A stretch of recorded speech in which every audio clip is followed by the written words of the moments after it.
In this screencast, we will look at a chemical engineering example of using Matlab and Matlab's ODE suite to solve a problem. So consider this particular example problem that we see here. We have a set of differential equations that describe in a batch reactor the concentrations of three species. We have our initial reactant A, which then gets converted to B, which then gets converted to C. So the constants, we have K1 and K2 that are the rate constants that describe the first and the second reaction respectively. When we write down the differential equations that describe the system, we get the following three differential equations. And at time t equals 0, we just have initially a concentration of A as 5 moles. It should probably be 5 moles per liter. So what we want to do is use Matlab and Matlab's ODE suite to solve this system of differential equations, and then plot the solution over time. And we want to make also K1 and K2 to be variable parameters, and we'll get to what that means in just a second. So to do that, the first thing we want to do is to create a function M file that will define our ODEs.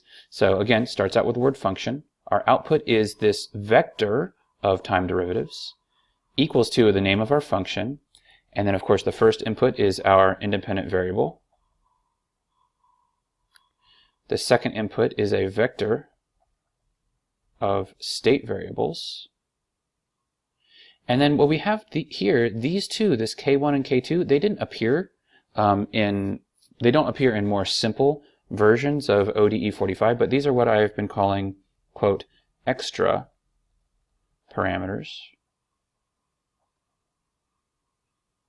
They are parameters that are inputs to our function beyond the independent variable and the vector of state variables. Both of these two are required by the ODE suite for it to even work at all. But then you can have also these extra parameters that will help define values in your function.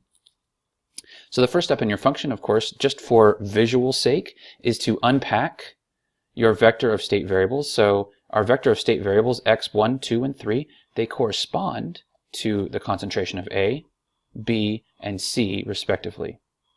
So once I've unpacked these, this vector of state variables, and now I have my variable CA, my variable CB, and then also CC, as variables that I can look at with my eyes and just sort of know right off the bat what they are, then I can define my equations, my three differential equations.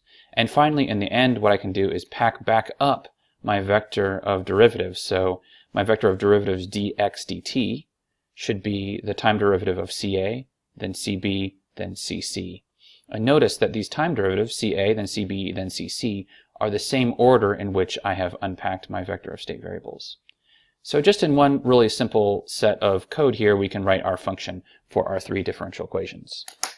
Now, if I swing on over to Matlab, we can go ahead and write this function.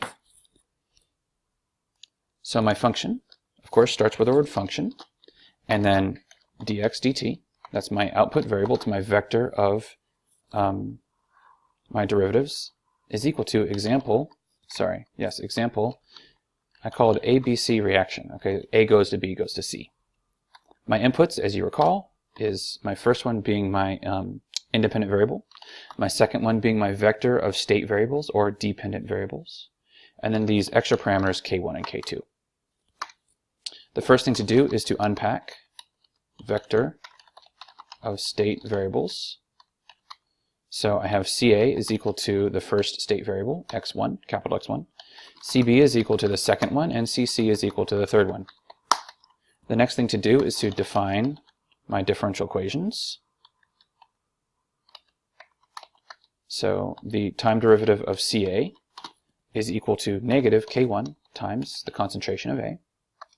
The time derivative of CB is equal to K1 times CA minus K2 times CB.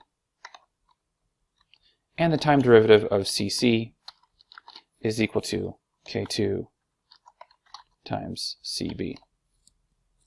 So now that I've defined my three differential equations, I can put them back up into my vector of derivatives. It's very important because the output of my function, and this is the single output that ODE45 or ODE15S or whatever ODE solver you're using, this single output of my function is the output that ODE45 expects. It expects it to be something that represents your time derivative, and it's a vector of, in this case, 3 derivatives, the first one being with respect to CA, the second one with respect to CB, and the third one with respect to CC. So what I will do is define d capital X dt is equal to dCA dt is my first element, dCB dt is my second one, and dCC dt as my third one. And so that is all that I need to write in my function. I'll go ahead and save that. It's saved on my computer as example abc_reaction.m. And so the name of this function here is also the name of the file, and so that's a good practice that you should keep those two things consistent. And the last thing that I need to do with this is I need to write a script to call on ODE45 with all the right parameters involved, and then in the end I want to plot my output. So the way I want to do that is it's a script that looks something like this, where the K1 and K2 are our kinetic parameters that will eventually end up being these, quote, extra parameters in my function. I have my function handle. I have my interval, my time interval, over which I'll solve these equations, and my initial conditions, and then my call to ODE45. Okay, so the first one again is my function handle, my interval, my initial conditions. What I have here in this next spot here, this is my placeholder. And it's a placeholder for the options. Placeholder for options. So if I want to change certain options about the way ODE45 solves my equation, like my maximum step or my minimum step in time or something like that, that can go into here. But since we want to just use all the default options, and we also want to specify these two, quote, extra parameters, then what I want to do is I want to put a placeholder here for the options. If I didn't have this placeholder here, then Matlab would think K1 was my options, and then K2 would be my K1, and then I wouldn't be passing a K2. And so that's the way the extra parameters work.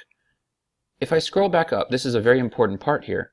If I scroll back up to the way that I define my function, remember I have my first two required inputs, and then I have these two extra parameters, K1 and K2.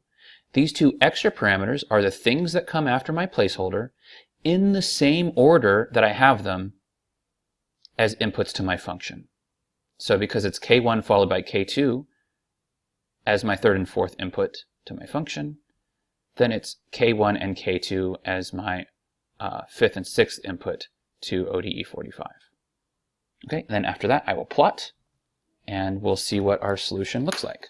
So as I head back over to Matlab, let me go ahead and write the script. So K1 is defined as 1. K2 is defined as 2. I have my function handle at example abc_reaction. I have my t-span, which goes from t equals 0 to 5. I have my initial conditions. Remember, it's 5 molar for concentration of A, and then 0 molar for the other two initially.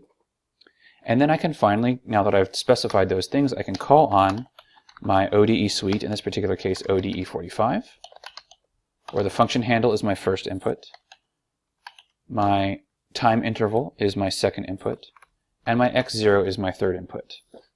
Now again, this won't work, and that's because my function is expecting these two extra parameters, so I have to put in the placeholder, followed by K1 and then K2. The reason why this is so good to have extra parameters is, for this particular case, not a big deal.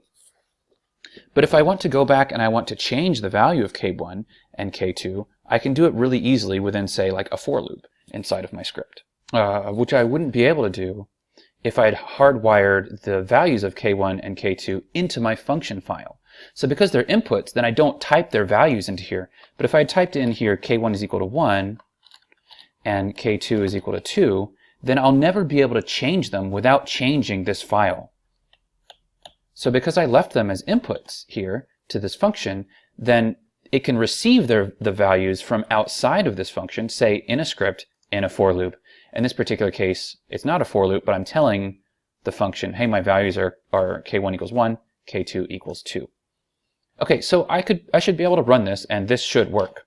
But in addition to that, I won't know if it works if I don't look at my answer somehow. So in this particular case, I'm going to plot t comma x. And what this will do is it'll plot all three, CA, CB, and CC versus time. And in addition to that, I can sort of, quote, beautify my plot by putting in those sorts of commands there. And then I can run this, and this should work. I should get a plot out of it, where I have CA, CB, and CC. So CA starts at 5 and decays towards 0. CB initially accumulates, but then as CC production ramps up, CB starts to disappear. Now you can do lots of sort of things with this plot. I can change the colors of the plot, of the curves in the plot. I can change the line thickness. So one of the things that I like to do is I like to make the lines thicker, just so I can see them better, especially like if I'm teaching a class and it's hard to see these little thin lines. I can make them all line width of 2. It's a lot easier to see at that point. Okay, so one last point that I want to make here is it's not super obvious what do these outputs T and capital X mean in ODE 45. Now I alluded to earlier that the output, or in a different screencast actually, that the output of ODE 45, the second output, is an array. Whereas before I had been talking about this as the vector of state variables. This output here is an array. And the reason why it's an array is that it looks something like this. So you have your capital X as an array.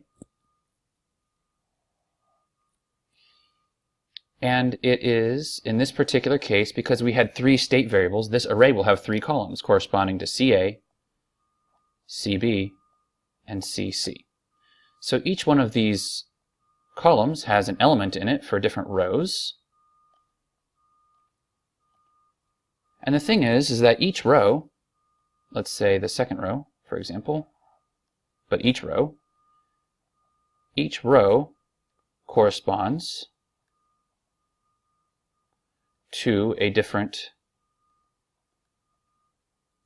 time point. So the second row corresponds to time point number 2. The third row corresponds to time point number 3, etc. And so in other words, so it's like kind of like time is going in this direction. Now the first output of ODE 45 is my vector t, my vector of time points. So the first time point t corresponds to the, or let me say it this way, the first row in X corresponds to the values of CA, CB, and CC at that first time point, T. The second row corresponds to my values of CA, CB, and CC at the second time point, which is stored as the second element of little t. So that's the way that the output array of the second output of ODE 45 works.